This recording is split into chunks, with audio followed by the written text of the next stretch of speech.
गरीब माँ का घर।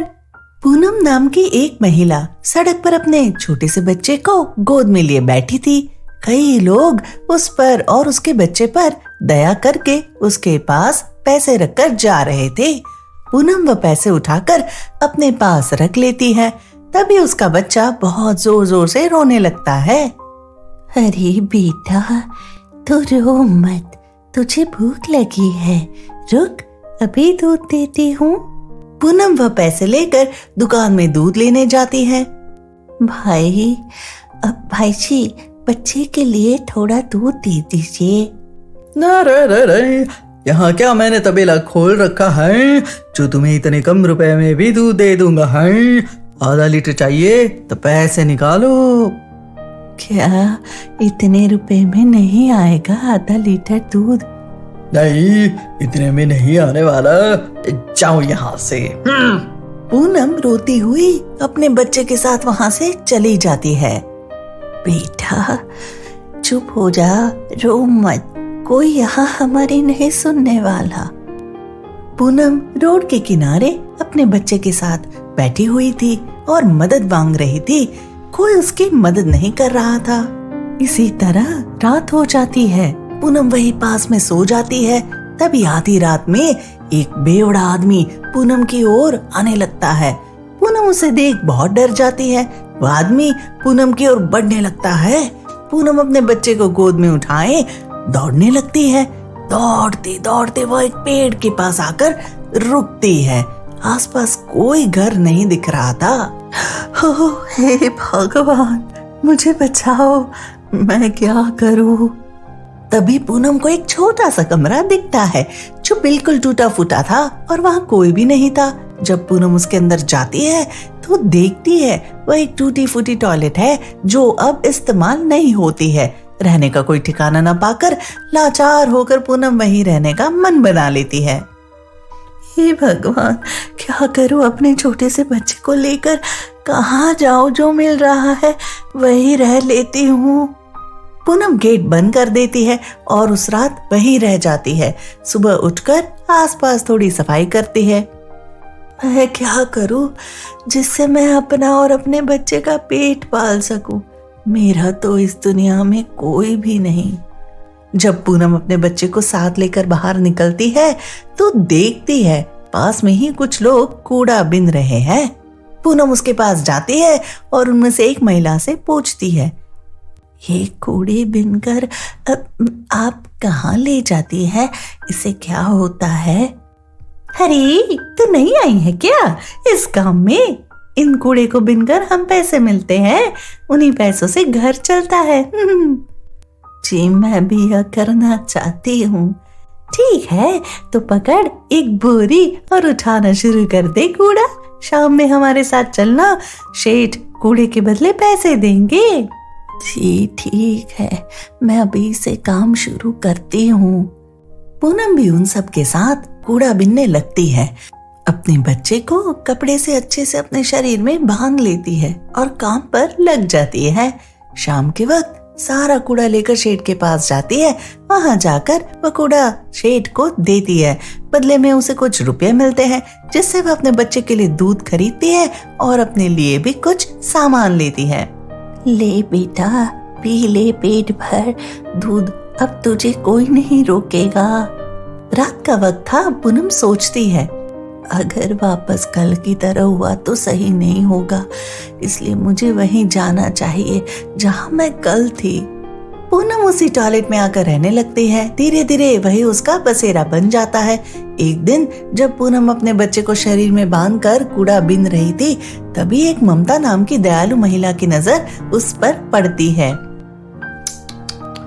बेचारी ऐसी स्थिति में भी काम कर रही है। कौन है ये? इसे तो मैंने कभी यहाँ नहीं देखा। ममता कुछ दिनों तक उसका पीछा करती है। तब वह देखती है कि पूनम एक टूटे फूटे टॉयलेट में अपने बच्चे के साथ रहती है। यह देखकर उसे उस पर बहुत दया आ जाती है। वो पूनम के पास आती है। अरे अब मैंने तुम्हें पहले कभी यहाँ नहीं देखा है, तुम कहाँ से आई हो? घर बार कहाँ है और इस टूटे फूटे टॉयलेट में क्यों रहती हो? जी, मेरा पति ने दूसरी शादी कर ली और अपनी नई बीवी को घर लेकर आ गए। मुझे मेरे बच्चे के साथ घर से निकाल दिया। भटकती भटकती मैं यहाँ तक आ गई। फिर एक दिन शराबी ने मुझसे बदतमीजी करनी चाहिए, तब मैं डर कर यहाँ रहने आई और अभी यहीं रह रही हूँ। पूनम की बात सुन ममता को पूनम पर दया आ जाती है। तुम मेरे साथ मेरे घर चलो, वही रहना। मैं सिलाई बुनाई का काम भी सिखाती हूँ। तुम भी चलो, तुम भी सिखाऊंगी, जिससे तुम खुद अपने पैरों पर खड़ी हो सको। पूनम ममता को धन्यवाद कहती है और ममता के साथ चली जाती है। ममता की वजह से पूनम और उसके बच्चे का भविष्य संवर जाता है। श्याम नाम का एक व्यक्ति हर सुबह टहलने जाया करता था। कुछ दिनों से वो 2 बच्चों पे गौर कर रहा था। वो बच्चे सुबह पेपर बेचने का काम करते थे। एक दिन श्याम के घर कुछ काम था और वो उसमें व्यस्त हो जाता है, इसीलिए टहलने थोड़ी देर से जाता है तो देखता है कि वो बच्चे आज पेपर नहीं बेच रहे थे।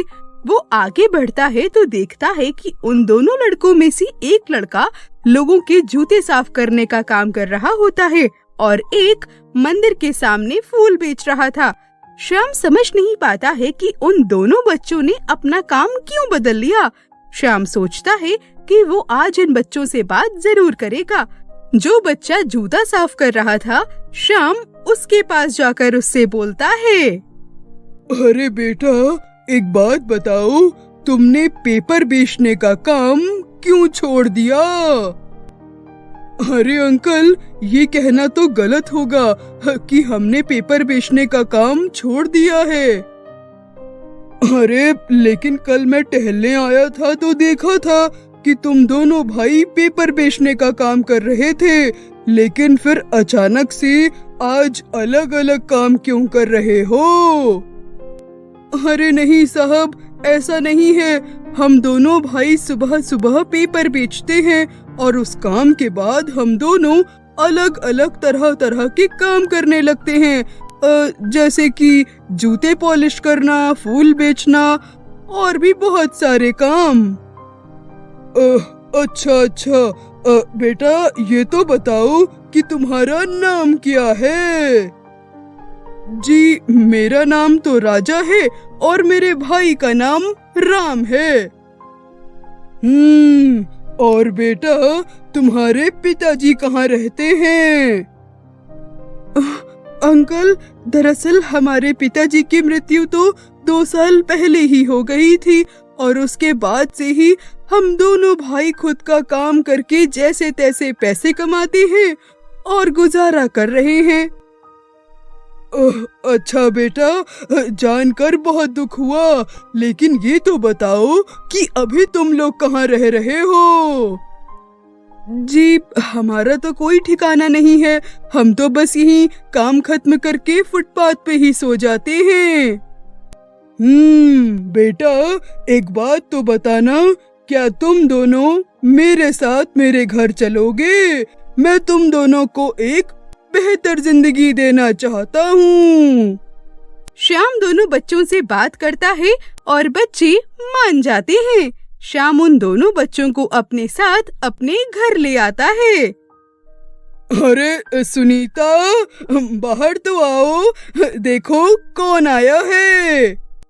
श्याम की आवाज सुनकर सुनीता बाहर आती है और उन दोनों बच्चों को देखकर बोलती है, छी, ये दोनों कौन हैं और आप ये किसे पकड़ लाए हैं?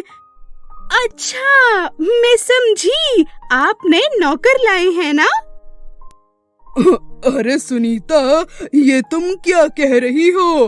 अरे ये नौकर नहीं है, मैं तो इन दोनों बच्चों का भविष्य बनाने के लिए इन्हें अपने साथ लेकर आया हूँ।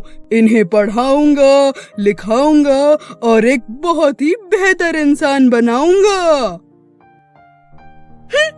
छी, अजी, आप ये कैसी बातें कर रहे हैं?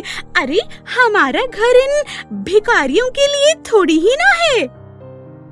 सुनीता, आज तो कह दिया सो कह दिया। आज के बाद ऐसी बात अपने मुंह से कभी मत निकालना। मैं इन्हें अपनी मर्जी से लेकर आया हूँ, समझी तुम? श्याम के सामने ना चाहते हुए भी सुनीता उन बच्चों के साथ अच्छे से व्यवहार करती है। अरे सुनीता, मुझे काम के सिलसिले में कुछ दिनों के लिए बाहर जाना है। तुम अपना, राजा और राम का अच्छे से ख्याल रखना। मैं जल्द ही लौटूंगा। इतना सुनकर श्याम की पत्नी मन में ही सोचती है, अच्छा है अजी, एक बार बस आप घर से जाइए तो फिर देखिएगा कि मैं इन दोनों का क्या हाल करती हूँ। अगले दिन श्याम ऑफिस के काम से चला जाता है और सुनीता जल्दी उठ जाती है। राजा और राम को बिस्तर पर गहरी नींद में सोता हुआ देख वो उनके पास आती है। इतनी देर तक सो क्या रहे हो? जल्दी उठो वरना तुम्हारे साथ अच्छा नहीं होगा। इतना सुनकर दोनों भाई जल्दी से उठ जाते हैं। इतने दिन आराम से खूब खा पी लिया, अब जल्दी उठो और ढेर सारा काम बाकी है, उसे खत्म करो। सुनीता अपने हाथ में एक डंडा ले लेती है और दोनों भाइयों से ढेर सारा काम करवाती है। थोड़ा धीरे काम करने पर वो जोर से उनके हाथ पर डंडा तक मारती है। अरे राजा, इधर आ, जल्दी से ये बर्तन मांजना शुरू कर। राजा ढेर सारे बर्तन मांजता रहता है। बिल्कुल भी ठीक से साफ नहीं हुए हैं, चल इन्हें वापस से साफ कर।